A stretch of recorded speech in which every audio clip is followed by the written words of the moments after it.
Good morning, distinguished guests, ladies and gentlemen. It's really a great pleasure for me to be here among you, such an eminent audience. I will explain some global issues, and I will try to speak on our vision as the Turkish Red Crescent, a part of humanitarian landscape, regarding our 2030 vision for elevating this human suffering in this global context.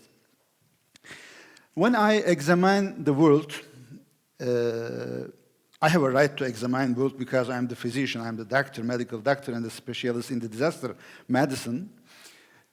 I'm witnessing a lot of symptoms,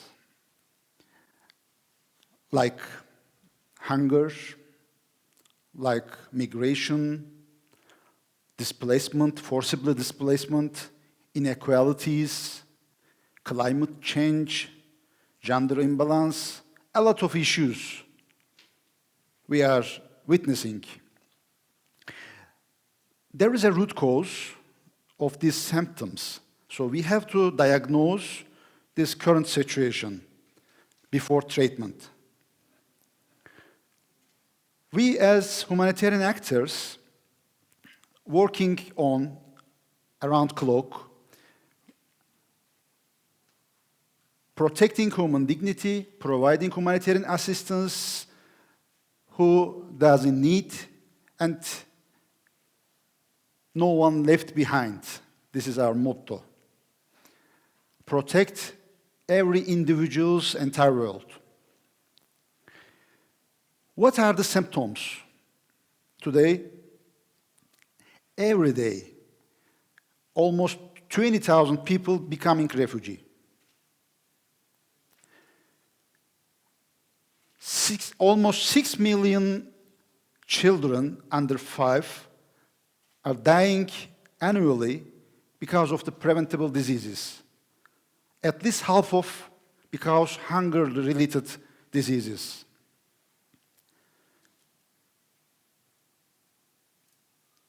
A lot of pollution, rivers, oceans, air, soil, a lot of risks for harvesting because of pollution, because of climate change. Annually, we are producing, as mankind, almost 4 billion tons of food, but 1.3 billion of tons of food becoming waste every year. There are almost 500,000 children, fighters, soldiers, recruited by different armed groups fighting against each other. Almost 1 billion people have no access to safe water. Almost 1 billion people every night go to bed as hunger. We have enough resources, yes. We are using water equal to daily necessity of total mankind for irrigation of the Gulf beaches.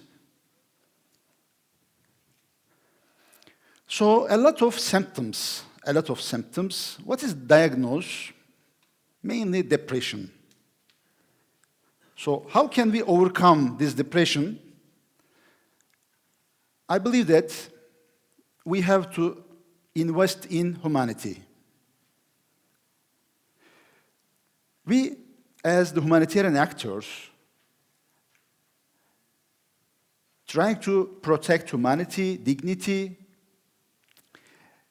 by our principles: humanity, impartiality, neutrality, independence, universality, unity. This is our 7 fundamental principles. In the Red family, the Red Cross and Red Crescent Societies movement, we have active 20 million volunteers. That is our strength. But in the meantime, we have weaknesses, mainly financial weaknesses. Last year, governments spent 1.8 trillion US dollar for defense sector. It means for killing people. Ladies, mainly ladies, nowadays men using as well, spent 300 billion US dollar for cosmetic sector. But total humanitarian sector, including UN agencies, Red Cross and Red Crescent movement and the NGOs, less than 100 billion US dollars we could spend. And we are suffering financial lacking of resources. So, how can we overcome? How can we overcome and how can we challenge these issues? We prepare a strategy 2030 for upcoming 10 years as Turkish Red Crescent. We call Türk Kızılay. This strategy plan complies with UN Sustainable Development Goals, International Federation of Red Cross and Red Crescent Movement, IFRC. I'm the Vice President of Federation in charge of Europe and the Central Asia. IFRC Strategy 2030. Why? Because we are living in a big village all together. So our issues is common, our solutions as well. So we decided to invest two wings. First, for community resilience. Second, for good governance of Türk Kızılay. For community resilience, that is our ontologic reason of existence. We decided 5 different goals. First, upcoming 10 years, we will fight against extreme poverty, hunger, and inequality. Entire world.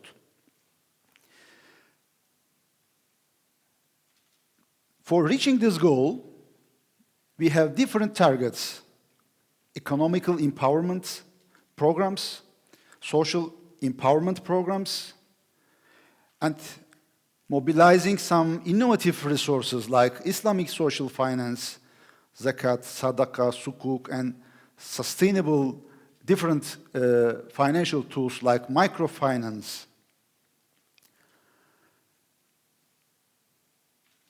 Our traditional method for assisting humanity is giving some in-kind goods to people: food, water, shelter, medicine, something. But now, in this rapid changing world, we are shifting in-kind to cash, cash to microfinance for social entrepreneurship. Because, you know, teaching people for hunting fish is more than important than giving them fish. But in the meantime, by our innovative ways, we will not only provide a training course for fishing, but in the meantime, we will commercialize their fish in the market, and we will try to protect their brand, their rights, and their profits by creating value chain systems. So we will, for example, the milk value chain, we will train the people for becoming an entrepreneurship. Then we will provide cattle for them for milking. Then we will encourage another entrepreneurship for collecting this milk, and We will sign an agreement in the private market for supplying this milk and giving these people a guarantee for supplying this milk. And we will make sure that this milk in the market by deserve profit and that people get enough income for their livelihood conditions. The second goal is healthy life and healthy aging. Unfortunately, population growth rate is decreasing entire world. Thanks Africa and Asia Pacific also, they are balancing this growth rate. It means we are getting older. And individualization is disseminating among the societies. There is no families anymore for protecting individuals. In metropolitan cities, all of us has enough troubles for deal with, and we are living in the poverty line, so it is really difficult to protect others, even your mother or father. So in Istanbul, we have almost 500,000 elders living above 85. So we will provide community-based elder care.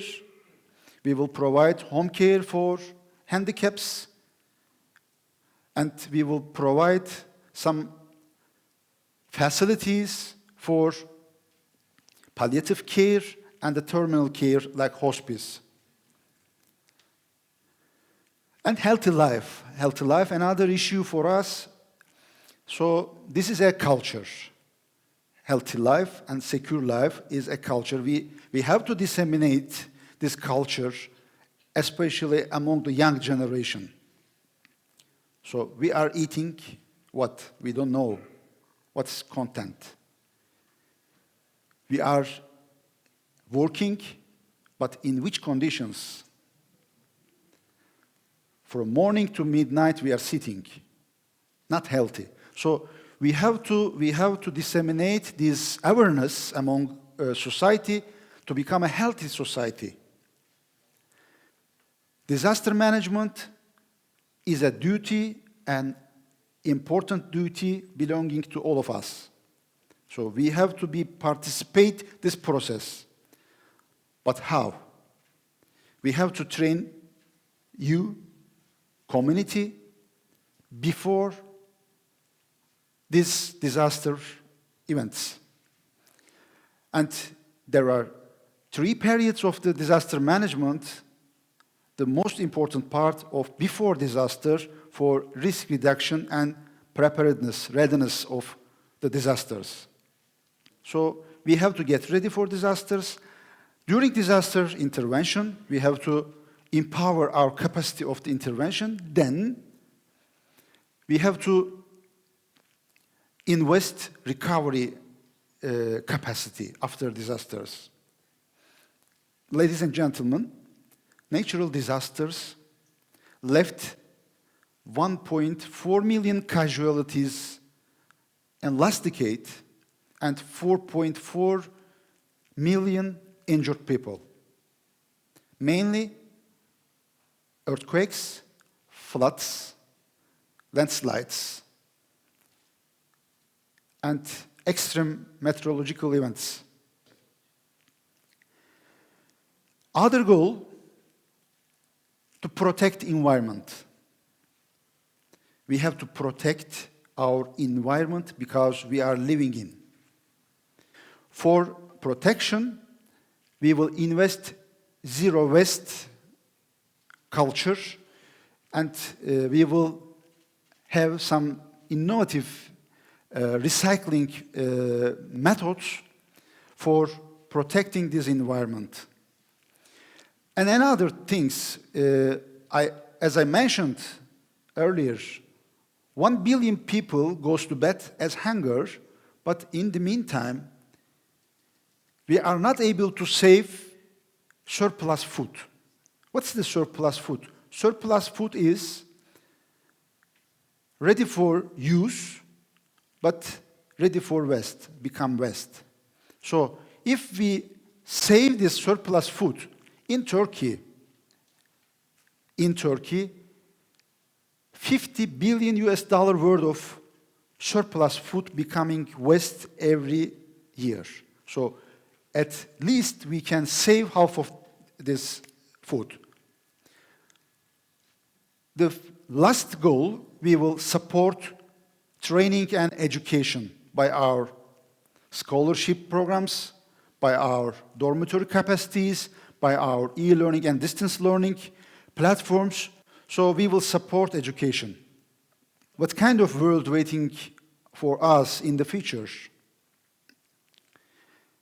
How can we attract young generation for engaging these community affairs? How can we attract donors for contributing more to humanitarian sector? We have to become agile, transparent, and accountable institution. So we need good governance, we need transparency, because people need trust. And for building this trust,